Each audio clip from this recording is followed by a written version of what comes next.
بسم اللہ الرحمن الرحیم۔ السلام علیکم۔ کبھی گھر کچے تھے لیکن لوگ سچے تھے، پیسہ کم تھا مگر ایمان کامل تھا، لباس میلے تھے لیکن دل صاف، ہونٹوں پہ مسکراہٹ تھی، دلوں میں بھائی چارہ تھا۔ اور آج گھر پکے ہیں مگر لوگ جھوٹے ہیں، پیسے کی فراوانی ہے لیکن ایمان کمزور ہے، ہونٹوں پہ مسکراہٹ ہے لیکن دل میں منافقت بھری ہوئی ہے، لباس صاف ستھرا ہے مگر دل میلے کچیلے۔ تین قسم کی عورتوں کو دیکھ کر اللہ تعالیٰ مسکرا دیتا ہے، اور ان تینوں میں جو خوبیاں ہیں وہ یہ: پہلی خوبی پردہ ہے، وہ پردہ کسی بھی خاتون کی ایسی خوبی ہے جو اللہ تعالیٰ کو بہت پسند ہے۔ دوسری خوبی جو اللہ کو بہت زیادہ پسند ہے وہ ہے اپنے شوہر سے ٹوٹ کر محبت کرنا۔ تیسری خوبی اللہ کے آگے جھکنا، رکوع و سجود کرنا اور قرآن پاک پڑھنا۔ جن عورتوں میں یہ تین خوبیاں ہوتی ہیں وہ اللہ تعالیٰ کو بہت پسند ہیں۔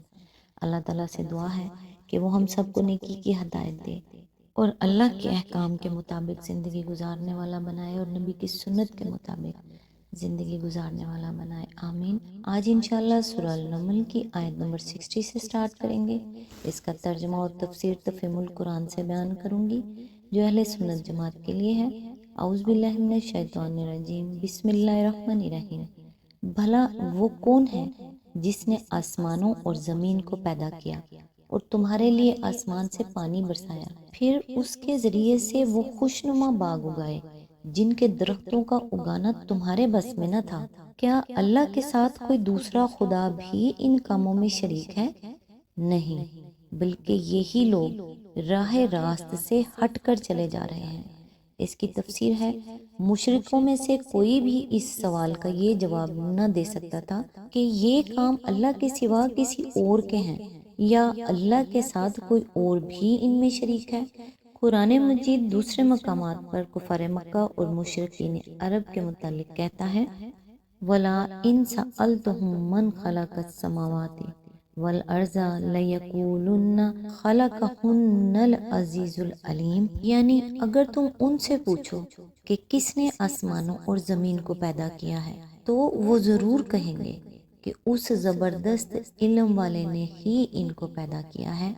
الزخرف آیت نمبر 9۔ مزید ارشاد ہوتا ہے: وَإِن سَأَلْتُهُم مَّنْ خَلَقَهُمْ لَيَقُولُنَّ اللَّهُ، یعنی اور اگر ان سے پوچھو کہ خود انہیں کس نے پیدا کیا ہے تو وہ ضرور کہیں گے اللہ نے۔ الزخرف آیت نمبر 87۔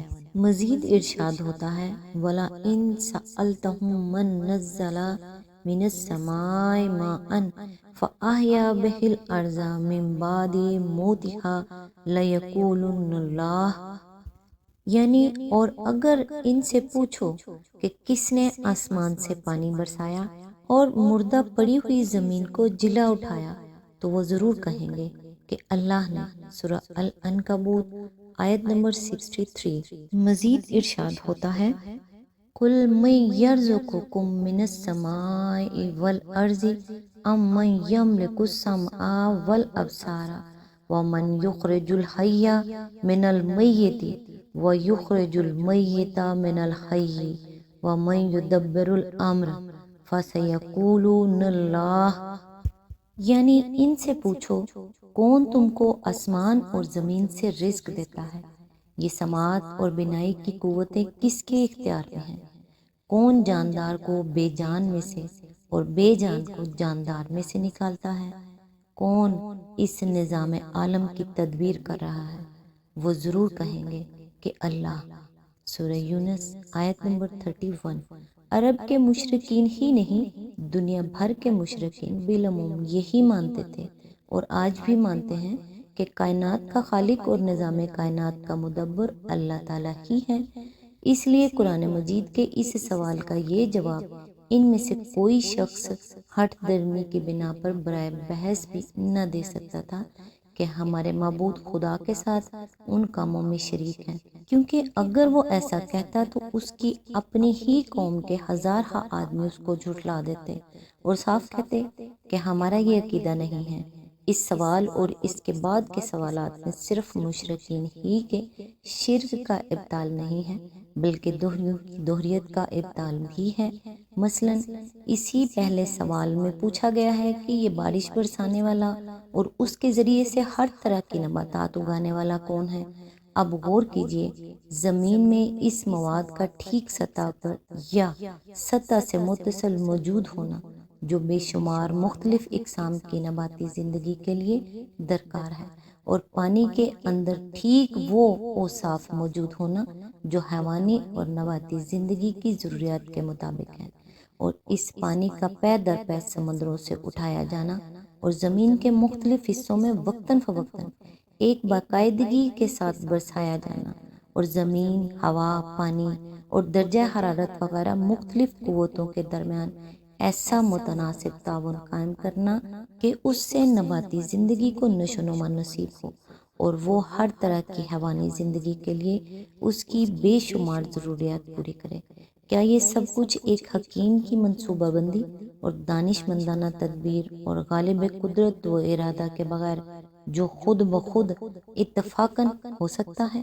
اور کیا یہ ممکن ہے کہ یہ اتفاقی حادثہ مسلسل ہزارہ برس بلکہ لاکھوں کروڑوں برس تک اسی باقاعدگی سے رونما ہوتا چلا جائے؟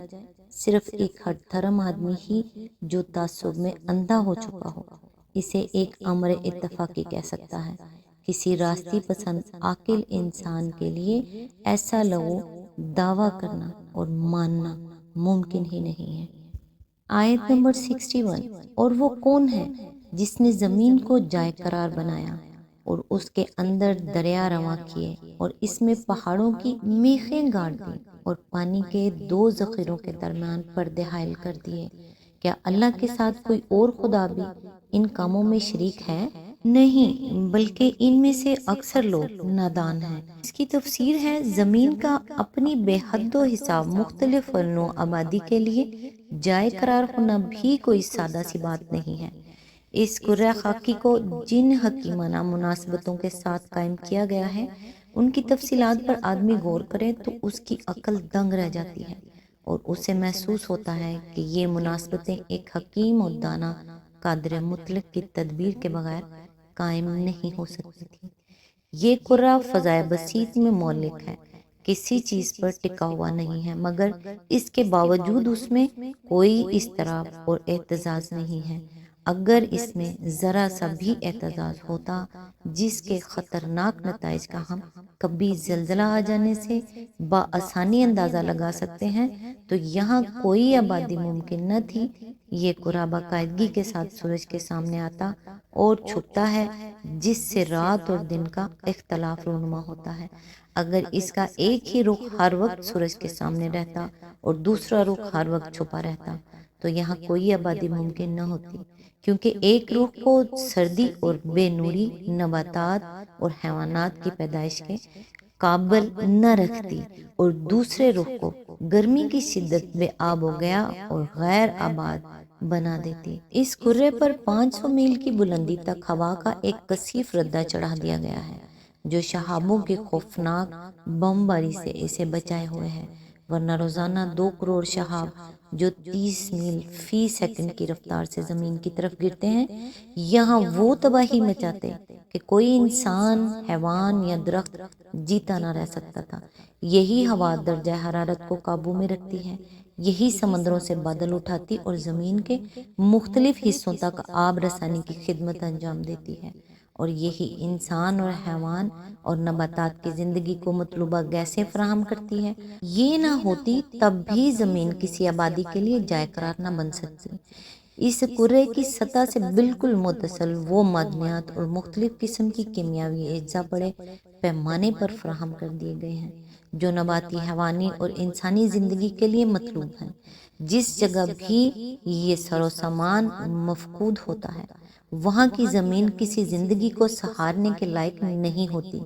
اس کرے پر سمندروں، دریاؤں، جھیلوں، چشموں اور زیر زمین سوتوں کی شکل میں پانی کا بڑا عظیم الشان ذخیرہ فراہم کر دیا گیا ہے، اور پہاڑوں پر بھی اس کے بڑے بڑے ذخائر کو منجمد کرنے اور پھر پگھلا کر بہانے کا انتظام کیا گیا ہے۔ اس تدبیر کے بغیر یہاں کسی زندگی کا امکان نہ تھا۔ پھر اس پانی، ہوا اور تمام ان اشیاء کو جو زمین پر پائی جاتی ہیں سمیٹے رکھنے کے لیے اس کرے میں نہایت ہی مناسب کشش رکھ دی گئی ہے۔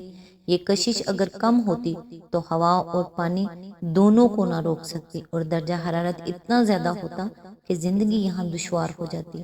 یہ کشش اگر زیادہ ہوتی تو ہوا بہت کثیف ہو جاتی، اس کا دباؤ بہت بڑھ جاتا، بخارات آبی کا اٹھنا مشکل ہوتا اور بارشیں نہ ہو سکتی، سردی زیادہ ہوتی، زمین کے بہت کم رقبے آبادی کے قابل ہوتے، بلکہ کشش ثقل بہت زیادہ ہونے کی صورت میں انسان اور حیوانات کی جسامت بہت کم ہوتی اور ان کا وزن اتنا زیادہ ہوتا کہ نقل و حرکت بھی ان کے لیے مشکل ہوتی۔ علاوہ بری اس کرے کو سورج سے ایک خاص فاصلے پر رکھا گیا ہے جو آبادی کے لیے مناسب ترین ہے۔ اگر اس کا فاصلہ زیادہ ہوتا تو سورج سے اس کو حرارت کم ملتی، سردی بہت زیادہ ہوتی، موسم بہت لمبے ہوتے اور مشکل ہی سے یہ آبادی کے قابل ہوتا، اور اگر فاصلہ کم ہوتا تو اس کے برعکس گرمی کی زیادتی اور دوسری بہت سی چیزیں مل جل کر اسے انسان جیسی مخلوق کی سکونت کے قابل نہ رہنے دیتی۔ یہ صرف چند وہ مناسبتیں ہیں جن کے بدولت زمین اپنی موجودہ آبادی کے لیے جائے قرار بنی ہے۔ کوئی شخص عقل رکھتا ہو اور ان امور کو نگاہ میں رکھ کر سوچے تو وہ ایک لمحے کے لیے بھی نہ یہ تصور کر سکتا ہے کہ کسی خالق حکیم کی منصوبہ سازی کے بغیر یہ مناسبتیں محض ایک حادثے کے نتیجے میں خود بخود قائم ہو گئی ہیں، اور نہ یہ گمان کر سکتا ہے کہ اس عظیم الشان تخلیقی منصوبے کو بنانے اور روح بعمل لانے میں کسی دیوی دیوتا یا جن یا نبی ولی یا فرشتے کا کوئی دخل ہے۔ آیت میں لفظ ہے پردے حائل کر دیے، یعنی میٹھے اور کھاری پانی کے ذخیرے جو اسی زمین پر موجود ہیں مگر باہم خلط ملط نہیں ہوتے۔ زیر زمین پانی کی سطح بسا اوقات ایک ہی علاقے میں کھارے پانی الگ اور میٹھا پانی الگ لے کر چلتی ہیں۔ کھارے پانی کے سمندر تک میں بعض مقامات پر میٹھے پانی کے چشمے رواں ہوتے ہیں اور ان کی دھار سمندر کے پانی سے اس طرح الگ ہوتی ہے کہ بحری مسافر اس میں سے پینے کے لیے پانی حاصل کر سکتے ہیں۔ تفصیلی بحث کے لیے ملاحظہ و تفہیم القرآن سورہ الفرقان حاشیہ نمبر 68۔ آج تک کے لیے بس اتنا ہی، نیکسٹ انشاءاللہ آیت نمبر 62 سے سٹارٹ کریں گے۔